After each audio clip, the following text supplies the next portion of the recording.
नमस्ते, मी Tamboli madam. विद्यार्थी मित्रांनो, आज आपण इयत्ता 8वीच्या पुस्तकातील कविता क्रमांक 4 अभ्यासणार आहोत. या कवितेचे नाव आहे नव्या युगाची गाणी.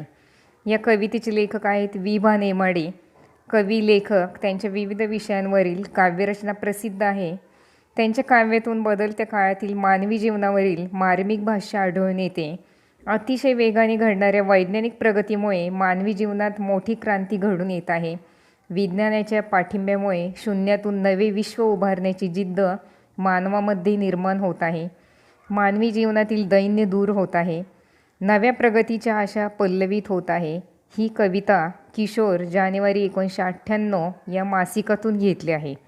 विद्यार्थी मित्रांनो, तुम्हा सर्वांना माहीतच आहे की विज्ञानाने किती प्रगती केली आहे. आजचे उदाहरण पहा ना. आज विज्ञानामुळेच तुम्ही मोबाईलवर शिक्षण घेऊ शकला. हाच मोबाईल व संगणक नसता तर तुम्ही शिक्षण घेऊ शकले नसते. म्हणजे जगाच्या या अफाट पसाऱ्यात विज्ञानाने आपला विकास केलेला आहे. त्यामुळे विज्ञानाची निगडीत कितीतरी गोष्टी सांगता येतील. विज्ञानाच्या प्रगतीमुळे नवे युग निर्माण झाले आहे. निराशा झटकून आपण उत्कर्षाच्या मार्गावर पुढे चालत जाऊया असा विश्वास कवींनी या कवितेत जनमानसाला दिला आहे. म्हणजे पूर्वीसारखे आता राहिलेले नाही. पूर्वी साधा फोन होता, आता अँड्रॉईड मोबाईल आले. सगळे युग संगणकाचे झाले आहे. आता विज्ञान एवढे पुढे गेले आहे की आपण जगाच्या कानाकोपऱ्यातील माहिती घरी बसून संगणकावर बघू शकतो, अभ्यासू शकतो. काय हवे ते ज्ञान आपण या आंतरजालाच्या साहाय्याने अभ्यासू शकतो. विज्ञानामुळे सगळ्या क्षेत्रात प्रगती झाल्याचे दिसते. विज्ञान हे जगातील नैसर्गिक आणि भौतिक पैलूंचा अभ्यास करणे, समजून घेणे, विश्लेषण करणे व प्रयोग करणे आणि मानवजातीसाठी जीवन अधिक सोयीस्कर बनविणाऱ्या नवीन शोधांचा उपयोग करण्यासाठी वापरण्याचे साधन आहे. आपल्या दैनंदिन जीवनात आपण वापरत असलेली प्रत्येक गोष्ट ही विज्ञानाचीच देणगी आहे. तर या प्रस्तावनेनंतर आपण या कवितेचा भावार्थ बघूया. वि. नेमाडे हे त्यांच्या कवितेतून काय म्हणतात हे आपण आता अभ्यासणार आहोत. तर अनुरेणूतून शब्द प्रकटती, चला चला पुढती, विज्ञानाचा प्रकाश आला घडे दिव्य क्रांती. अनुरेणू म्हणजे पदार्थाचं सगळ्यात लहान कण म्हणजे अणू, आणि काही अणूंच्या संयोगाने रेणू बनतात. उदाहरणार्थ पाण्याचा रेणू हा H2O असा लिहितात. 2 हायड्रोजनचे अणू आणि 1 ऑक्सिजनचा अणू मिळून तयार होतो पाण्याचं रेणू. प्रगटणे म्हणजे निर्माण होणे, दिव्य म्हणजे तेजस्वी, क्रांती म्हणजे संपूर्ण बदल. या ओळींचा अर्थ बघूया. या अणुरेणूच्या जडणघडणीतून आपण नवनवीन पदार्थ निर्माण करून त्याचा उपयोग आपण विज्ञानाच्या उत्क्रांतीसाठी करत आहोत. त्यामुळे प्रगतीच्या दिशेत चाललो आहोत. म्हणूनच कवीने जनतेला हा संदेश दिला आहे की चला आता पुढे चला, आता थांबू नका. कारण विज्ञानाची प्रगती झाल्यामुळे हे युग विज्ञानाचे आहे आणि विज्ञानाचा प्रकाश सर्वत्र पसरला आहे. त्यामुळे आपल्या समाजात दिव्य क्रांती घडून येणार आहे. विज्ञानविषयक शोध लागल्यावर विज्ञानाचा प्रकाश होईल. उदाहरणार्थ संगणकाचा शोध, मोबाईलचा शोध, विजेचा शोध लागला. त्यामुळे विजेची अनेक उपकरणे यावर चालतात. म्हणजेच घरात विजेवर चालणारी सगळी उपकरणे आज वापरात आहेत. हे सर्व विज्ञानामुळे शक्य झाले आहे. अशा कितीतरी क्षेत्रात विज्ञानाचे शोध लागलेले आहे. त्यामुळे समाजात विज्ञानामुळे अनेक बदल घडलेले दिसतात. मानव अंतरिक्ष प्रवास करू शकला आहे. मंगळ ग्रहावर जाऊन तिथे मानव जाती वसू शकते का याचे पुरावे पहिल्याच प्रयत्नात मिळवले आहेत. आता फक्त प्रगत तंत्रज्ञानाच्या आधारे मानवाच्या प्रगतीची वाट खुली झाली आहे. शत्रूवर मात करण्यासाठी आपल्याकडे परमाणु जैविक हत्यारे विज्ञानामुळेच निर्माण झाले आहे. देशाच्या सुरक्षेसाठी सॅटेलाईट कम्युनिकेशनद्वारे आपण शत्रूला हेरू शकतो. हे सर्व विज्ञानामुळेच शक्य झाले आहे. बघा पुढची ओळ. नवयुग आले प्रभातयाची, पहा दिसत दिव्य, शून्यामधून विश्व उभारू जिद्द असे भव्य. नवयुग म्हणजे 100 वर्षांचा कालखंड. प्रभा म्हणजे प्रकाश, आभा तेज, दिव्य म्हणजे तेजस्वी, विश्व म्हणजे जग, जिद्द म्हणजे हिम्मत, भव्य म्हणजे प्रचंड. बघा ओळींचा अर्थ. विज्ञानाचे नवीन युग आले आहे आणि त्याची तेजस्विता आम्हाला सर्वत्र दिसत आहे. विज्ञानाच्या नवीन युगामुळे प्रतिकूल परिस्थितीतून समता, स्वातंत्र्य व बंधुत्वाचे नवे जग निर्माण होईल. म्हणजेच कठीण परिस्थितीवर किंवा अडचणींवर मात करून शून्यातून नवीन जग निर्माण करण्याची प्रचंड हिंमत आम्हाला आली आहे. उदाहरणार्थ, आंतरजालाच्या साहाय्याने अनेक व्यक्तींचा संपर्क एकमेकांशी आलेला आहे. म्हणजेच या आंतरजालाने अनेक व्यक्तींना एकमेकांच्या जवळ आणलेले आहे. दुसरे उदाहरण सांगायचे झाले तर आज अनेक विद्यार्थी या संगणकाच्या माध्यमातून शिक्षण घेत आहे. म्हणजेच घरी बसून शिक्षण घेणे त्यांना शक्य झाले आहे. हे सर्व विज्ञानाच्या प्रगतीमुळे शक्य झालेले आहे. कारपासून वॉशिंग मशीनपर्यंत, मोबाईल फोनपासून मायक्रोवेव्हपर्यंत, रेफ्रिजरेटरपासून ते लॅपटॉपपर्यंत प्रत्येक गोष्ट वैज्ञानिक प्रयोगाचा परिणाम आहे. केवळ मायक्रोवेव्ह, ग्रिलर व रेफ्रिजरेटरच नाही तर जेवण तयार करण्यासाठी वापरल्या जाणाऱ्या गॅस स्टोव्ह देखील एक वैज्ञानिक शोधच आहे. पुढची लाईन. हृदयांतरीच्या अशांततेचा वणवा जणी भिजला, उत्कर्षाचा आणि प्रगतीचा मार्ग नवा दिसला. हृदयांतरीच्या म्हणजे मनातल्या, अशांतता म्हणजे अस्वस्थता, बेचैनी, झणी म्हणजे पटकन, लवकर, उत्कर्ष म्हणजे भरभराट किंवा उन्नती, मार्ग म्हणजे रस्ता, वणवा म्हणजे मोठी आग. बघा ओळींचा अर्थ.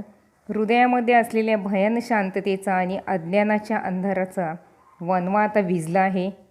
वणवा म्हणजे भीषण आग, प्रचंड मोठ्या प्रमाणात लागलेली आग. तशाच प्रकारे मनात मोठ्या अज्ञानाचा अंधार होता, त्यामुळे अशांतता झाली होती. आता ती अशांतता संपली आणि आता आपला स्वतःचा उत्कर्ष आणि प्रगती करण्याचा एक नवीन मार्ग सापडलेला आहे. उदाहरणार्थ, अंधकारात एखादा माणूस अस्वस्थ राहतो, त्याची प्रगती होत नाही. विज्ञानाचे युग आल्यावर ज्ञानाचा प्रकाश फैलावतो. ज्ञानामुळे मानवाची प्रगती होत असते. विज्ञानाची प्रगती झाल्यामुळे माणूस अंधश्रद्धा, करणी-धरणी, ढोंगी बाबा यांना बळी पडत नाही.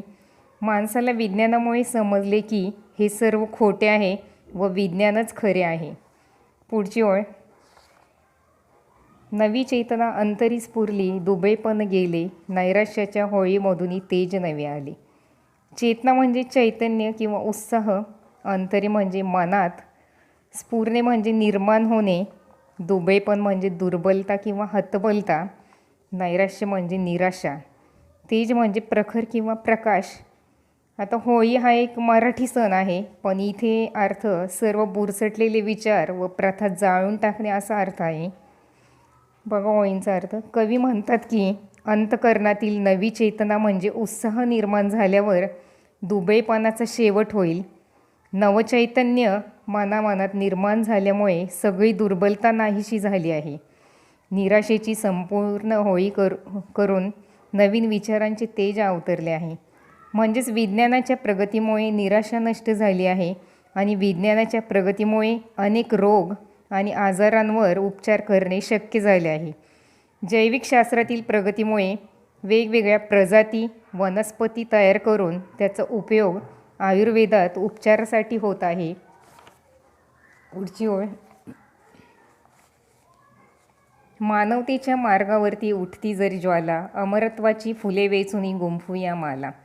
मानवता म्हणजे माणुसकी, ज्वाला म्हणजे आगीची लोळ, अमरत्व म्हणजे मरण नाही असे म्हणजे चिरंजीवित्व, गुंफणे म्हणजे ओळीने जोडणे, माला म्हणजे हार.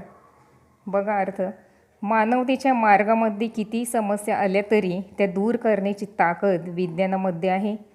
माणुसकी जरी लयाला गेली ना, माणुसकी निर्माण करण्याची क्षमता विज्ञानातच आहे. माणुसकी नष्ट होऊ शकत नाही.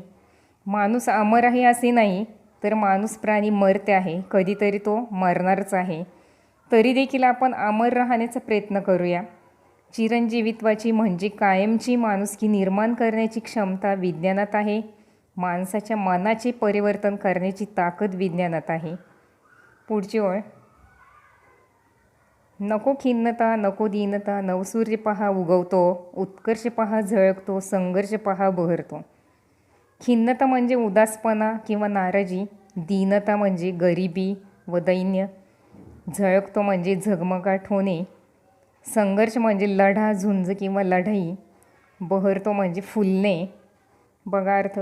वैज्ञानिक प्रगतीमुळे समाजात नवचैतन्य सळसळेल, तसेच मानामानाचा दुबळेपणा, नैराश्य, खिन्नता जाऊन उत्कर्षाचा मार्ग दिसेल. दैन्य दारिद्र्याचा व विषमतेचा अंधार नाहीसा करण्यासाठी नवसूर्य उगवतो आहे तो पहा, असे आवाहन कवी सर्वांना करतात. संगणकामुळे नवीन पिढीचे ज्ञान अद्ययावत झाले आहे. विज्ञानाचा प्रकाश असलेल्या सूर्याला लेखकांनी नवसूर्य म्हटले आहे. संघर्ष करणे म्हणजे एकजुटीने लढा उभारणे. दैन्य दारिद्र्य, विषमता, असहिष्णुता याविरुद्ध एकतेने लढले नाही तर माणुसकी लयाला जाईल.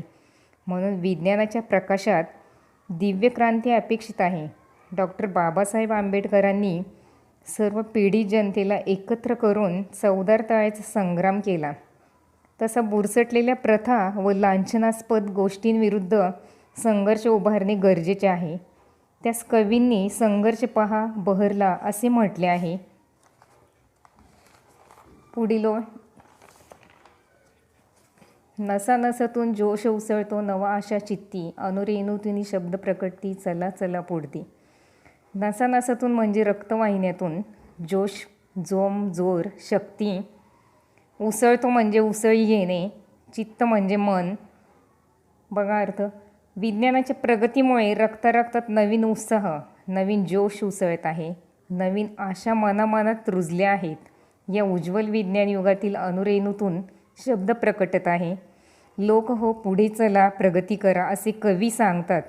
स्वातंत्र्याच्या 60 वर्षांत भारताने विज्ञान, तंत्रज्ञान आणि अवकाश क्षेत्रात प्रगतीची मोठी झेप घेतली आहे. सॉफ्टवेअर क्षेत्रात तर भारताचा दबदबा प्रचंड आहे. शिवाय स्वतंत्र उपग्रह तयार करून ते सोडण्यापर्यंतचे तंत्रज्ञान देशाने विकसित केले आहे. शेतीमध्ये प्रगत कीटकनाशके, बियाणे तयार करून आपण जमिनीची उत्पादन क्षमता वाढवू शकतो. शेतीसाठी प्रगत अवजारे विज्ञानामुळे तयार झाली आहेत.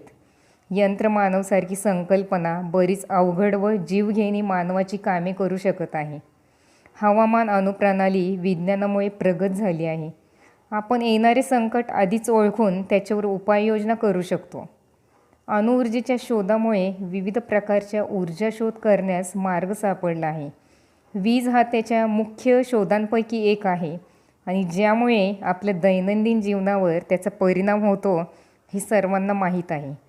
अवकाश संशोधनात आणि तंत्रज्ञानात भारत आता आघाडीचा देश आहे.